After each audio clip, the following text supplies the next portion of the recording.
আমার স্নেহের প্রিয় ছাত্রছাত্রী বন্ধুরা, আশা করি তোমরা সবাই ভালো আছো। তো ইয়াসা স্টাডি সেন্টারের পক্ষ থেকে তোমাদের সকলকে জানাই স্বাগতম। বন্ধুরা, তোমরা জানো যে তোমাদের প্রতিটি বিদ্যালয়ে মডেল অ্যাক্টিভিটি টাস্ক দেওয়া হয়েছে, যেটা পার্ট 8। এই পার্ট 8 ইংলিশ অ্যাক্টিভিটি টাস্ক আমি তোমাদের সামনে আজকে নিয়ে এসেছি। তোমরা যারা অষ্টম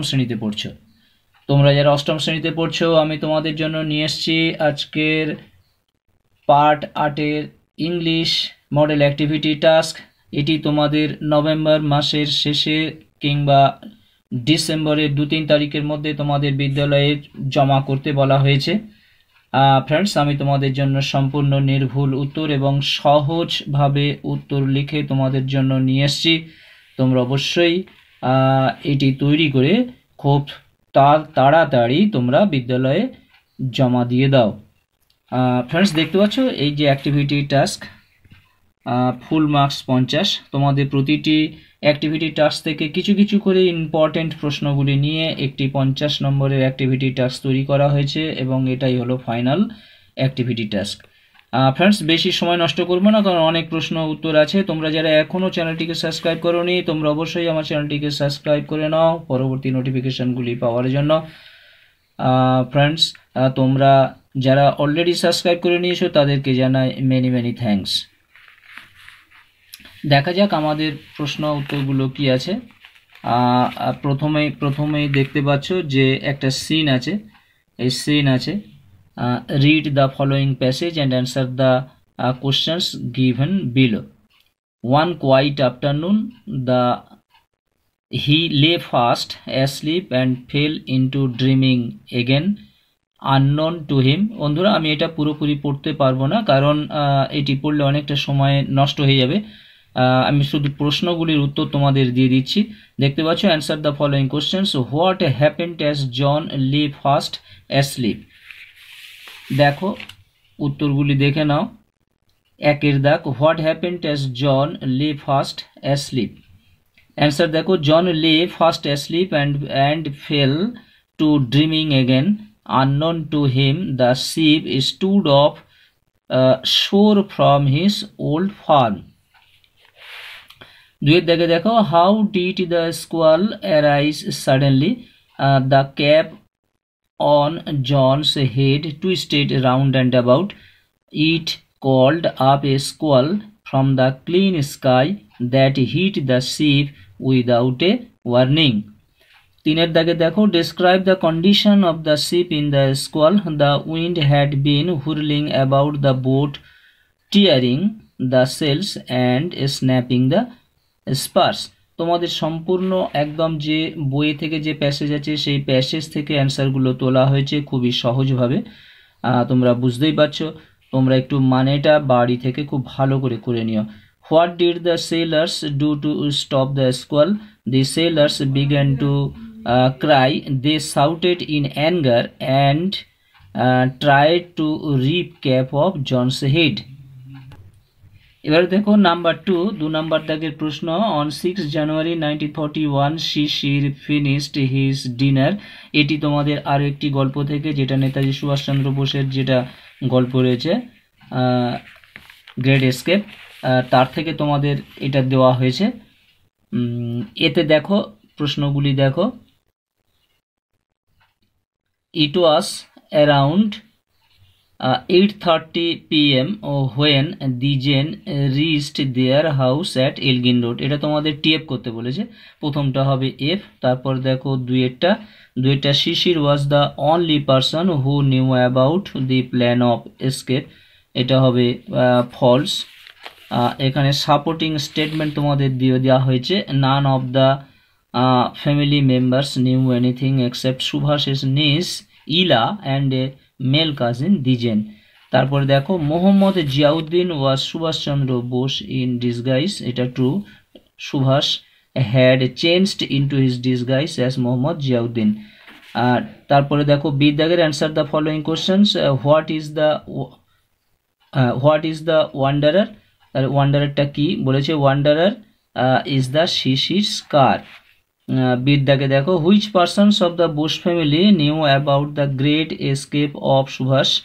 Subhash's niece Ila and male cousin Dijen knew about the great escape of Subhash. সুভাষের যে পালিয়ে যাওয়ার ব্যাপারটা ছিল সেটা একমাত্র ইলা আর দিজেন জানতো। তারপরে দেখো সির দাগের প্রশ্ন। সির দাগে কি প্রশ্ন করা হয়েছে? How did Subhash disguise himself, কেমনভাবে সুভাষ তার ছদ্মবেশটা ধারণ করেছিল? Subhash had changed into his disguise as Muhammad Ziauddin. He was dressed in a long brown coat, baggy salwars and a black fez. He wore gold wire-rimmed spectacles. আচ্ছা, তারপর দেখো grammar section B তে বলেছে grammar do as directed. একের দাগে দেখো every morning he has to go for a walk, underline the infinitive used in the sentence. তাহলে এখানে ইনফিনিটিভটা কি দেওয়া আছে? আন্ডারলাইন করা হয়েছে টু গো। তারপর দেখো nowadays supply of food grains is abundant. Abundant বলেছে এখানে replace the underlined word with its antonym. এবার অ্যাবান্ডেন্ট কথাটার অপোজিট ওয়ার্ড অর্থাৎ বিপরীত শব্দটা কি লিখতে হবে? অ্যাবান্ডেন্ট বিপরীত শব্দ হবে স্ক্যার্স। This is the place where Rabindranath was born. Underline the main clause and circle the subordinate clause.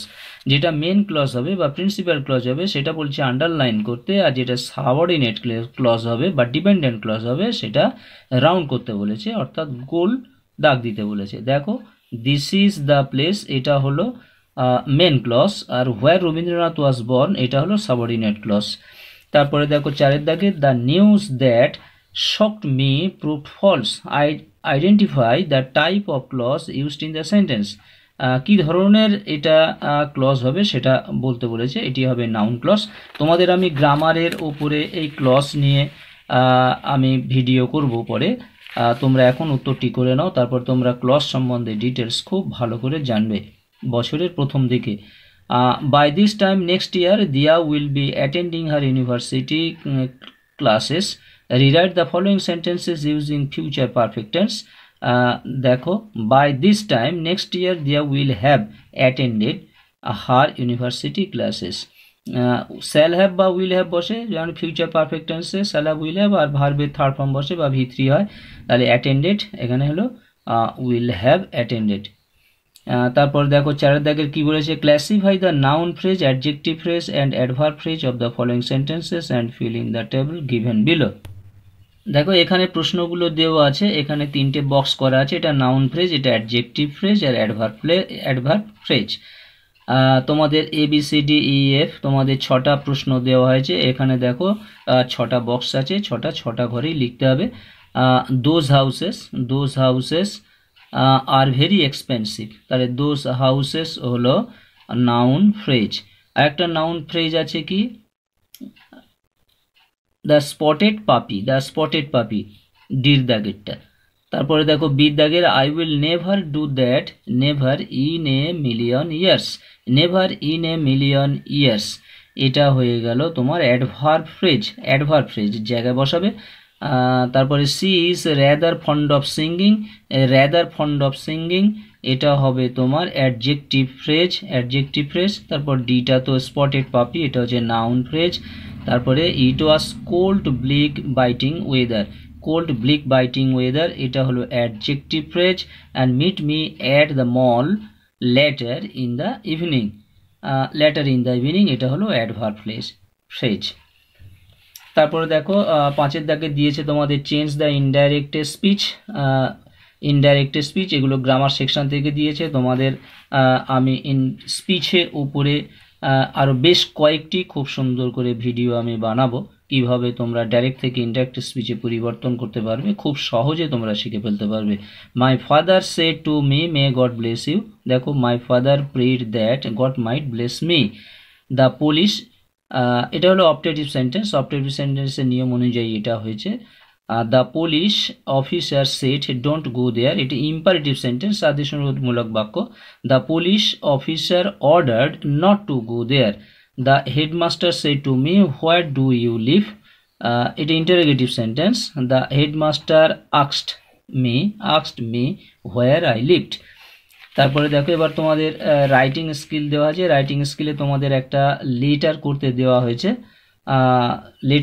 দেওয়া হয়েছে যে write a letter to your friend who stage far away, যে তোমার বন্ধু অনেকটা দূরে থাকে। Describing about a festival of West Bengal, তোমার পশ্চিমবাংলার যে ফেস্টিভ্যাল আছে অর্থাৎ যে উৎসব আছে এই উৎসব সম্পর্কে তাকে একটু বিবরণ দিতে বলেছে।